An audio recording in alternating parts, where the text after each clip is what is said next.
तमिलनाडु में 100 साल पुराने मंदिर पर वक्फ का दावा, दिल्ली के 6 हिंदू मंदिरों पर वक्फ का दावा, बिहार और तमिलनाडु के 2 पूरे के पूरे गांवों पर वक्फ का दावा, आंध्र प्रदेश और कर्नाटक के 2 5 स्टार होटल्स पर वक्फ का दावा, बिहार के 7 गरीब गांव वालों की जमीनों पर वक्फ का दावा, और तो और शिमला की एक इलीगल मस्जिद पर भी वक्फ का दावा। वक्फ देश का तीसरा सबसे बड़ा लैंड ओनर, जो देश के संविधान, देश की सरकार और देश के कानून की पहुंच से काफी दूर है। एक ऐसी संस्था जो आपकी जमीनों पर, आपकी प्रॉपर्टीज पर अपनी नजर रखती है और जब दिल चाहे, जब मूड करे, आपकी प्रॉपर्टी को हथिया सकती है, उस पर कब्जा कर सकती है। आप भले ही सोचकर बैठे हों कि जिंदगी भर मेहनत करके पाई पाई जोड़कर आपने शहर के बाहर 5 एकड़ जमीन खरीदी, जिसमें आप फार्म हाउस बनाएंगे, एक स्विमिंग पूल बनाएंगे, आराम कुर्सी डालेंगे और अपना रिटायरमेंट जिएंगे। लेकिन उसी जमीन पर, उसी घर पर वक्फ की कभी भी नजर पड़ सकती है और इसके बाद वक्फ इस जमीन को, इस प्रॉपर्टी को हथिया सकता है और आप सिर्फ हाथ मलते रह जाएंगे, कुछ नहीं कर पाएंगे, कहीं सुनवाई नहीं होगी, कोई आपकी मदद नहीं कर पाएगा, क्योंकि एक बार जो वक्फ का हो गया वो वक्फ का हो गया। इसीलिए कहते हैं once a Waqf always a वक्फ। आप में से शायद कुछ लोगों को यह कहानी सिर्फ एक कहानी ही लग रही होगी। आप भी सोचेंगे कि ऐसा भला कैसे हो सकता है, कोई ऐसे ही मेरी जमीन पर, मेरी प्रॉपर्टी पर कब्जा कर लेगा? ऐसा तो नहीं हो सकता भारत में। लेकिन यह भारत का कानून है। भारत में एक ऐसा कानून भी है जिसे वक्फ एक्ट कहा जाता है और इसी कानून के तहत वक्फ बोर्ड आपकी किसी भी संपत्ति या प्रॉपर्टी को अपना बताकर उसे हथिया सकता है। इस वीडियो की शुरुआत में मैंने आपको जो तमाम एग्जाम्पल्स दिए वो वक्फ बोर्ड के इन्हीं नापाक मंसूबों को उजागर करता है। देश में ऐसे कई नागरिक, कंपनी, सरकारी एजेंसी और बड़े बड़े इंडस्ट्रियलिस्ट हैं जिनकी जमीनों और प्रॉपर्टीज पर वक्फ ने ऐसे ही कब्जा किया। सालों से इस देश का वक्फ बोर्ड खुला और बेकाबू खेल खेल रहा था, लेकिन अब इसके खुले और बेकाबू हाथों में कानून की बेड़ियां डालने का काम करने वाली है देश की मोदी सरकार। नरेंद्र मोदी अपने तीसरे टर्म में वक्फ अमेंडमेंट बिल 2024 लेकर आए, जो अब ज्वाइंट पार्लियामेंट्री कमेटी जेपीसी के पास भेजा गया है। इस कमेटी की मीटिंग्स चल रही हैं।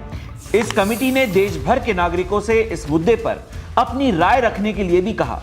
अब तक कमेटी को 2 करोड़ से ज्यादा रिस्पॉन्सेज मिल चुके हैं और खबर है कि ज्यादातर भारतीय मोदी सरकार के इस अमेंडमेंट बिल के पक्ष में हैं।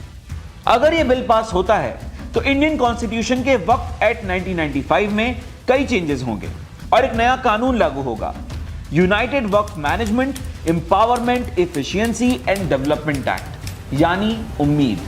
आज के इस वीडियो में हम यही जानेंगे, क्या सच में वक्फ एक्ट में बदलाव की जरूरत है? क्या वक्फ बोर्ड देश के नागरिकों की संपत्तियां हड़प रहा है? क्या देश में वक्फ की सच में जरूरत है? तो चलिए शुरू करते हैं।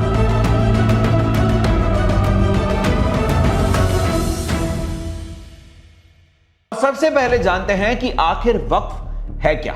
मान लीजिए कि कोई मुस्लिम अपनी संपत्ति को चैरिटेबल या रिलीजियस पर्पस के लिए इस्तेमाल करना चाहता है, तो वो इस्लामिक लॉ के तहत अपनी प्रॉपर्टी को वक्फ कर सकता है। इसके बाद ये प्रॉपर्टी हमेशा हमेशा के लिए अल्लाह को डेडिकेट हो जाती है। दान करने वाला या वक्फ करने वाला वाकिफ इस प्रॉपर्टी की ओनरशिप अल्लाह के नाम कर देता है। इसका मतलब यह है कि अब अपनी ही प्रॉपर्टी पर इस वाकिफ का कोई भी हक नहीं रहा। अब यह प्रॉपर्टी अल्लाह की हो चुकी है। वक्फ हो चुकी इस प्रॉपर्टी को बोर्ड का एक मुतावली मैनेज करता है। भारत में जब वक्फ बोर्ड बना तो इस बोर्ड ने धीरे धीरे वक्फ की गई सभी संपत्ति, सभी प्रॉपर्टियों को कब्जे में लेना, यानी उसे कंट्रोल करना शुरू कर दिया। वक्फ बोर्ड का काम है कि वक्फ की गई सभी प्रॉपर्टीज का सही रखरखाव करना, उनकी देखभाल करना और इन प्रॉपर्टीज से रेवेन्यू जनरेट करना और इस पैसे को मुस्लिम समाज की भलाई के लिए इस्तेमाल करना। वैसे वक्फ बोर्ड की ये जो प्रथा है, ये लगभग 1000 साल से भी ज्यादा पुरानी है। ब्रिटिश राज के दौरान 1913 में the Muslim Waqf validating act 1913 बना to manage the Waqf board. 1923 में इस कानून को बदलकर मुसलमान वक्फ एक्ट बना दिया गया और फिर आजादी के बाद 1954 में सेंट्रल वक्फ एक्ट और फिर फाइनली 1995 में मौजूदा वक्फ एक्ट 1995 बना। इस वक्त देश में कुल मिलाकर 32 स्टेट वक्फ बोर्ड हैं, यानी देश के हर राज्य का अपना खुद का वक्फ बोर्ड है और एक सेंट्रल वक्फ काउंसिल है जिसमें सभी स्टेट वक्फ बोर्ड के नुमाइंदे मौजूद रहते हैं। आज की तारीख में वक्फ बोर्ड के कब्जे में 8.5 लाख से भी ज्यादा इमूवेबल प्रॉपर्टीज हैं और लगभग 9.5 लाख एकड़ जमीनें भी हैं। चौंकाने वाली बात तो यह है कि आर्मी और रेलवे के बाद वक्फ बोर्ड भारत में तीसरा सबसे बड़ा प्रॉपर्टी ओनर है। लेकिन जब इतनी बड़ी संपत्ति का मालिक है वक्फ बोर्ड, तो आखिर प्रॉब्लम कहां है? तो चलिए जान लेते हैं कि वक्फ बोर्ड के साथ परेशानी क्या है। इस्लामी कानून के तहत वक्फ बोर्ड की जिम्मेदारी है कि वो वक्फ की गई सभी प्रॉपर्टीज को मैनेज करे और उनसे पैसा कमाए। इस पैसे को मुस्लिम समाज की भलाई के लिए, स्कूल कॉलेज बनवाने के लिए, मदरसे बनाने के लिए इस्तेमाल करे, बच्चों के पढ़ाई के लिए और बुजुर्गों के इलाज के लिए यूज करे। लेकिन ऐसा हुआ नहीं। इन प्रॉपर्टीज में घर, दुकानें, फ्लैट्स, ऑफिस स्पेसेस, कब्रिस्तान, मज़ारें, मस्जिदें और तो और खेती की जमीनें भी हैं। कायदा तो यह कहता है कि इन सभी प्रॉपर्टीज से काफी पैसा कमाया जा सकता था, लेकिन ऐसा हुआ नहीं। साल 2006 में सच्चर कमेटी की रिपोर्ट पब्लिक हुई। उन दिनों देश के प्रधानमंत्री मनमोहन सिंह थे, यूपीए की सरकार थी। सच्चर कमेटी की रिपोर्ट में यह साफ साफ बताया गया कि अगर वक्फ की सभी प्रॉपर्टीज का सही इस्तेमाल किया जाता तो सालाना 12,000 करोड़ रुपए, फिर से सुनिए, 12,000 करोड़ रुपए जनरेट हो सकते थे, जो मुस्लिम समाज की भलाई के लिए इस्तेमाल होते। लेकिन ऐसा हुआ नहीं। क्या हुआ वो हम बताते हैं। सालाना केवल 163 करोड़ रुपए यानी 163 करोड़ रुपीस ही जनरेट किए गए। बाकी पैसा कहां गया? इसका जवाब भी इसी रिपोर्ट में था। सच्चर कमेटी की रिपोर्ट में बताया गया कि जिन मुतावलियों को इन प्रॉपर्टीज की देखरेख की जिम्मेदारी थी, वो मुतावली भ्रष्टाचार कर रहे थे। इन प्रॉपर्टी से जनरेट होने वाले रेवेन्यू को अपने पर्सनल यूज के लिए इस्तेमाल कर रहे थे। यह बड़े लेवल का करप्शन था। जरा डिफरेंस समझिए, कहां कमाई होनी थी 12,000 करोड़ रुपए की और कमाई हुई 163 करोड़ रुपए की, तो यह हजारों करोड़ रुपए का भ्रष्टाचार था। एग्जाम्पल के तौर पर दिल्ली के आम आदमी पार्टी के विधायक अमानतुल्लाह खान का किस्सा ले लीजिए। अमानतुल्लाह खान को भी वक्फ बोर्ड में धांधली के आरोप में ही गिरफ्तार किया गया है। देश भर के हजारों लाखों मुसलमानों ने ओवर द इयर्स अपनी कई सारी प्रॉपर्टीज को वक्फ के नाम किया। ये सारी संपत्तियां वक्फ की जागीर बन गई। लेकिन वक्फ की भूख तब भी खत्म नहीं हुई। वक्फ ने अवैध रूप से कई आम नागरिकों की संपत्तियों पर भी कब्जा करना शुरू कर दिया। इनमें से ज्यादातर हिंदू थे। आपको एक किस्सा बताते हैं तमिलनाडु का। तमिलनाडु में एक हिंदू मेजॉरिटी गांव था।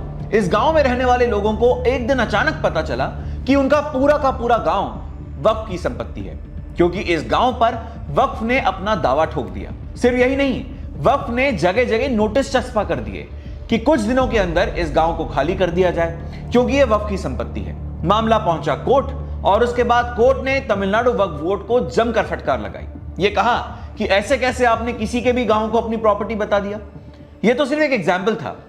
देश भर में ऐसे कई किसानों की जमीनें, कई दुकानें, कई मंदिर और तो और कई गुरुद्वारे भी वक्फ अपनी संपत्ति बता चुका है। दिल्ली का कर्तव्य पथ, जहां पर रिपब्लिक डे की परेड होती है, वो वक्फ की संपत्ति है। प्रधानमंत्री का घर वक्फ की संपत्ति है। यहां तक कि दिल्ली का लाल किला भी वक्फ की ही संपत्ति है। अब दिक्कत यह है कि अगर वक्फ बोर्ड ने किसी की भी संपत्ति पर यह दावा कर दिया कि वो वक्फ की संपत्ति है, तो उस संपत्ति के मालिक की जिम्मेदारी है, ये उसकी रिस्पॉन्सिबिलिटी है कि वो ये साबित करे कि नहीं, ये वक्फ की नहीं बल्कि उसकी संपत्ति है। और इसके लिए भी इस मजलूम को वक्फ के ही ट्रिब्यूनल कोर्ट में जाना पड़ेगा, जिसकी संख्या हर राज्य में 1 या 2 ही होती है। मतलब सालों साल लड़ाई लड़ते रहिए और अपनी संपत्ति से हाथ धो बैठिए। वैसे वक्फ बोर्ड को देश की कई पॉलिटिकल पार्टीज का पूरा समर्थन हासिल है। 2014 में नरेंद्र मोदी के प्रधानमंत्री बनने के पहले मनमोहन सिंह ने दिल्ली की कई संपत्तियों को वक्फ बोर्ड के नाम कर दिया, गुपचुप तरीके से। तो अब तक आपको समझ आ गया होगा कि वक्फ कानून में बदलाव की जरूरत क्यों है। आखिर क्या वजह है कि मोदी सरकार अपने 3rd टर्म में वक्फ अमेंडमेंट एक्ट लेकर आ रही है। अब यह भी जानना जरूरी है कि इस अमेंडमेंट बिल में होगा क्या, क्या बदलाव आने वाले हैं। मोदी सरकार के वक्फ अमेंडमेंट बिल के तहत सेंट्रल वक्फ काउंसिल और सभी स्टेट वक्फ बोर्ड में अब से 2 महिलाओं का होना जरूरी हो जाएगा। सभी वक्फ प्रॉपर्टीज को डिस्ट्रिक्ट कलेक्टर से रजिस्टर करवाना जरूरी हो जाएगा। कोई भी प्रॉपर्टी वक्फ की है या नहीं, ऐसे मामलों में डिस्ट्रिक्ट कलेक्टर का डिसीजन ही फाइनल होगा। डिस्ट्रिक्ट मजिस्ट्रेट का ओवरसाइट होगा और सभी मसले डीएम की मौजूदगी में ही सुलझाए जाएंगे। हर वक्फ प्रॉपर्टी का लीगल पेपर दिखाना जरूरी होगा और कोई भी प्रॉपर्टी सिर्फ कह देने भर से वक्फ नहीं मानी जाएगी। भारत सरकार वक्फ प्रॉपर्टीज का ऑडिट करने के लिए स्वतंत्र होगी और यह ऑडिट सीएजी की निगरानी में होगा। एंड फाइनली, सभी वक्फ प्रॉपर्टीज का ब्यौरा डिजिटल रिकॉर्ड्स में होना जरूरी हो जाएगा, वो भी इस अमेंडमेंट बिल पास होने के 6 महीने के अंदर अंदर। वैसे मोदी सरकार के इस वक्फ अमेंडमेंट बिल का कई सारी पॉलिटिकल पार्टीज और नेता विरोध कर रहे हैं। नरेंद्र मोदी और उनकी सरकार तो यह तय कर चुकी है कि वो वक्फ अमेंडमेंट एक्ट को राज्यसभा और लोकसभा दोनों ही सदनों से पास करवाकर कानून बनाएंगे। कांग्रेस और समाजवादी पार्टी जैसे दल और राहुल गांधी और अखिलेश यादव ओवैसी जैसे नेता इस बिल के खिलाफ हैं। और तो और उद्धव ठाकरे ने तो यहां तक कह दिया कि वो किसी भी हालत में वक्फ एक्ट को पास नहीं होने देंगे। विरोध केवल पॉलिटिकल पार्टीज ही नहीं कर रही हैं, बल्कि अलग अलग राज्यों के वक्फ बोर्ड भी इस कदम के खिलाफ हैं, खासकर वो राज्य जहां पर कांग्रेस की सरकारें हैं। लेकिन कुछ ऐसे दल भी हैं जो इस कदम में मोदी के साथ हैं, और वो हैं उनकी सहयोगी पार्टियां टीडीपी और जेडीयू। इसके अलावा कई मुस्लिम संगठनों ने भी मोदी सरकार का साथ दिया है। लेकिन अब तक आपको यह समझ में आ गया होगा कि इस देश में वक्फ पर लगाम लगाना क्यों जरूरी है। आप और हम जैसे लोगों की संपत्तियों को वक्फ की बुरी नजर से बचाना क्यों आवश्यक है। अगर आपको यह वीडियो पसंद आया तो हमें कमेंट सेक्शन में अपनी राय जरूर दें। हमारे चैनल को लाइक, शेयर एंड सब्सक्राइब जरूर करें और हां, बेल आइकन जरूर दबाएं ताकि ऐसे ही और वीडियोस हम आप तक पहुंचा सकें।